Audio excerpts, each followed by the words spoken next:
केदारनाथ सोना घोटाले में माननीय पर्यटन मंत्री जी का बयान आया, जो मैंने अभी सुना। माननीय पर्यटन मंत्री जी इस प्रकरण में पहले तो बहुत मुखर थे, और जिस समय ये हुआ करीब 1 साल से ज्यादा का समय हो गया, 1.25 साल हो गया, जिस समय ये घोटाला हुआ उस समय तो काफी मुखर थे, और उन्होंने बहुत जोशीले अंदाज में इस बात को कहा था कि कमिश्नर स्तर की जांच बिठा रहा हूं मैं, और मैं कमिश्नर स्तर की जांच कर 1 महीने में इसकी रिपोर्ट तलब करूंगा। बहरहाल माननीय पर्यटन मंत्री जी, आपका वो 1 महीना अभी तक नहीं आया, और अब भी आपने बात कही है कि शासन स्तर पर वो जो जांच है वो शासन स्तर में है, शासन पे है। मैं ये पूछना चाहता हूं, नंबर 1, कि शासन आपके अलावा और कौन है? शासन, आप पर्यटन मंत्री हैं, और चूंकि आप पर्यटन मंत्री हैं तो आप ही शासन हैं, और आप कह रहे हैं कि जांच जो है वो शासन में है, तो आपके अलावा और कौन उस विभाग में शासन है? कृपया ये भी आप जो है जनता को बता दीजिए।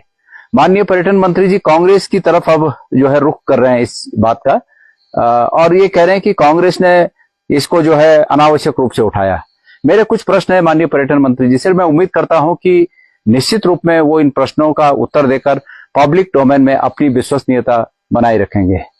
नंबर 1 प्रश्न है, क्या माननीय पर्यटन मंत्री जी इस बात से अनभिज्ञ हैं कि बद्रीनाथ केदारनाथ मंदिर समिति के माननीय अध्यक्ष, जो कि सोशल मीडिया में और टीवी चैनलों के माध्यम से इस बात को उस समय कहे हैं कि ये 300 किलो सोना आ रहा है और इसकी सुरक्षा के लिए हमने सुरक्षा एजेंसियों को लिखा है, क्या वो इस बात से अनभिज्ञ हैं? नंबर 1 बात।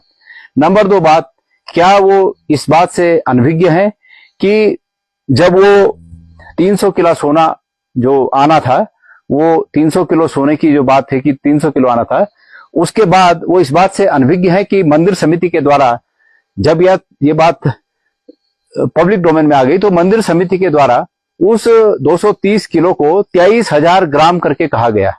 क्या वो इस बात से अनभिज्ञ है कि ये 23,000 ग्राम लोगों को गुमराह करने के लिए कहा गया, ताकि आम आदमी इसको 230 किलो ही समझे? क्या वो इस बात से अनभिज्ञ है?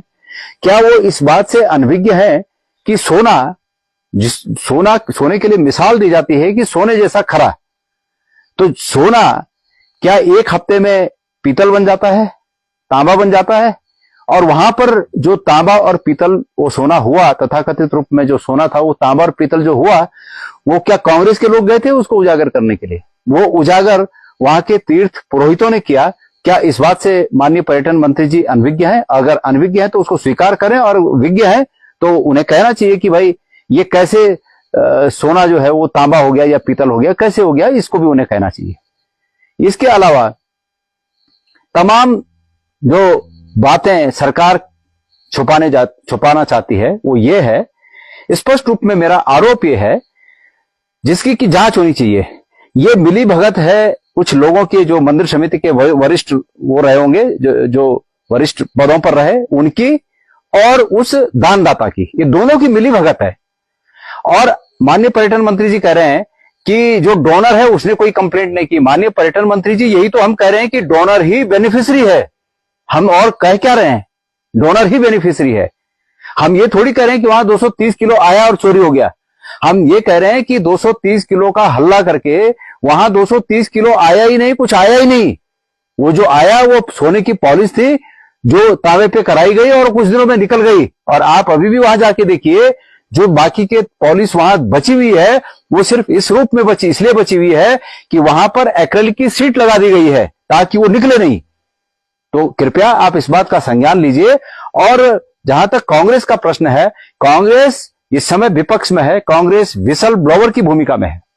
अगर कुछ गलत है तो हम सीटी बजाते हैं, और आपसे उम्मीद करते हैं कि हमारी उस सीटी पे आप चौकन्ना होकर इसकी जांच करें। बहरहाल आपकी जांच 1-1.25 साल से अभी तक नहीं हुई, और जो हुई भी है वो शासन स्तर में है। अब आपके अलावा कौन शासन है ये परमात्मा ही जाने। धन्यवाद।